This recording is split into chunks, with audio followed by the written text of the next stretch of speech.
এবার গরুর দুধটা দিয়ে দিচ্ছি।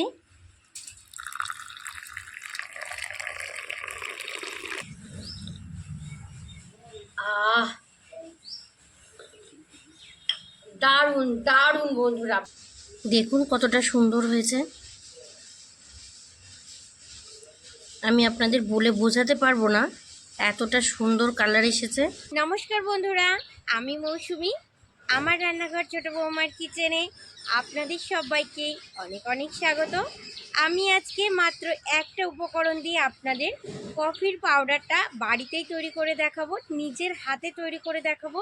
ভীষণই সহজ কিন্তু তৈরি করে নেওয়া, আর খেতে কিন্তু দারুণ হয়। ভিডিওটা না টেনে শুরু থেকে শেষ পর্যন্ত দেখবেন, একদমই কিন্তু স্কিপ করবেন না। আশা করছি অনেক অনেক ভালো লাগবে। যে সকল বন্ধুরা এখনো পর্যন্ত আমার চ্যানেলটা সাবস্ক্রাইব করেননি, চ্যানেলটা সাবস্ক্রাইব করে আমার পাশে থাকার অনুরোধ রইল। তাহলে বন্ধুরা, এখন আমি রান্নাঘরে যাব আর গিয়ে কফির পাউডারটা তৈরি করা শুরু করব। কফির পাউডারটা তৈরি করার জন্য আমি এখানে বেশ কিছুটা কাবলি ছোলা নিয়ে নিয়েছি। আপনারা পরিমাণটা বুঝে নেবেন। কাবলি ছোলাটা আমি খুব সুন্দর করে ভালো করে বেছে নিয়েছি, কোনো পোকামাকড় আছে কিনা এটা কিন্তু অবশ্যই দেখে নিতে হবে। আর এই কাবলি ছোলা দিয়ে এত সুন্দর কফির পাউডার তৈরি করা যায় বন্ধুরা, না দেখলে আপনারা বিশ্বাসই করতে পারবেন না। আমার রান্নাঘরের এইখানে রৌদ্র এসেছে, আর এই রৌদ্রে আমি এখন 1 ঘন্টা মতো কাবলি ছোলাগুলো দিয়ে রাখবো। 1 ঘন্টা দিয়ে রাখলে একটু বেশ শক্ত ভাব চলে আসবে, একটু মুচমুচে হয়ে যাবে। এটা কিন্তু অবশ্যই এইভাবে রৌদ্রে দিয়ে রাখতে হবে। পুরো 1 ঘন্টা হয়ে গেছে, আর ছোলাগুলো কিন্তু এখন আমার অনেকটাই মুচমুচে হয়ে গেছে। এবার আমি থালাটা তুলে নিচ্ছি। গ্যাসের উপরে আমি একটা কড়াই বসিয়ে দিয়েছি। এবার কড়াইয়ের ভেতরে আমি যে কাবলি ছোলাটা রোদ্রে দিয়ে রেখেছিলাম, কাবলি ছোলাটা দিয়ে দিচ্ছি। সমস্ত ছোলাগুলো আমি দিয়ে দিয়েছি। এবার এই ছোলাগুলোকে আমি 5 থেকে 7 মিনিট সময় নিয়ে ভেজে নেব। এইভাবে রেখে দেব, আর মাঝে মাঝে একটু উল্টে পাল্টে নাড়াচাড়া করে ভেজে নেব। প্রায় 2 মিনিট হয়ে গেছে আমি নাড়াচাড়া করে ভেজে নিচ্ছি। তাতেই দেখুন অনেকটাই কিন্তু রঙের পরিবর্তন হয়ে গেছে, আপনারা নিশ্চয়ই দেখে বুঝতে পারছেন। পুরো 8 মিনিট সময় আমি ভেজে নিয়েছি, আর কালারটা কতটা সুন্দর এসেছে দেখুন, একদম কিন্তু পরিবর্তন হয়ে গেছে।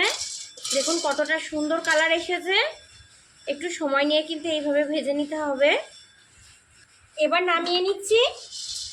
এবার একটা থালার মধ্যে নিয়ে নিচ্ছি, নিয়ে একটু হালকা করে প্রথমে ঠান্ডা করে নেব। একটু হালকা করে ঠান্ডা করে নিতে হবে।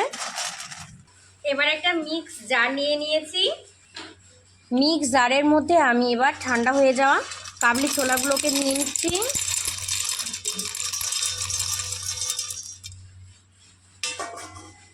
এবার ঢাকনাটা আটকে একটু মিক্সিতে ঘুরিয়ে নেব। একটা প্লেট নিয়ে নিয়েছি, আর ওপরে নিয়ে নিয়েছি একটা চালনা। এবার মিক্সিতে যে কফির পাউডারটা আমি তৈরি করে নিয়ে এসেছি সেটা এবার নিয়ে নিচ্ছি।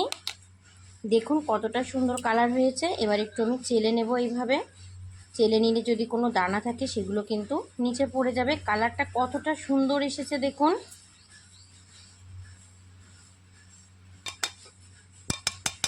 সম্পূর্ণটা আমি নিয়ে নিয়েছি। এবার ভালো করে চেলে নিচ্ছি আবারও। দেখুন খুবই অল্প পরিমাণে দানা কিন্তু অবশিষ্ট আছে। কতটা সুন্দর তৈরি হয়েছে আপনাদের নিশ্চয়ই বলে বোঝাতে হবে না, দেখেই বুঝতে পারছেন কতটা সুন্দর কালার এসেছে। দেখুন কফির পাউডারটা আমার কতটা সুন্দর তৈরি হয়েছে শুধু দেখুন। মুখে বলে বোঝানো যাবে না কতটা সুন্দর হয়েছে। দেখুন কালারটা কতটা দারুণ এসেছে, শুধু দেখতে থাকুন বন্ধুরা। দেখুন কতটা সুন্দর হয়েছে, আমি আপনাদের বলে বোঝাতে পারবো না, এতটা সুন্দর কালার এসেছে।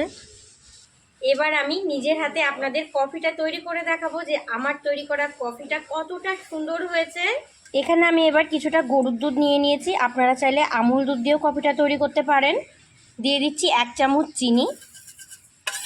যেহেতু আমি 1 কাপ তৈরি করবো সেই জন্য 1 চামচ চিনি দিয়ে দিচ্ছি। চিনিটা একটু ভালো করে গুলিয়ে নেব। একটা কাপ নিয়ে নিয়েছি। এবার কাপের মধ্যে আমি দিয়ে দেব 1 চামচ পরিমাণে কফির পাউডার। 1 চামচ কফি পাউডার নিয়েছি, দিয়ে দিচ্ছি। এবার গরুর দুধটা দিয়ে দিচ্ছি।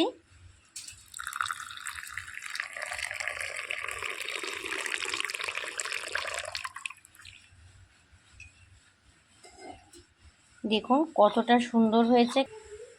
এবার আমি খেয়ে দেখব কেমন হয়েছে। আহ আহ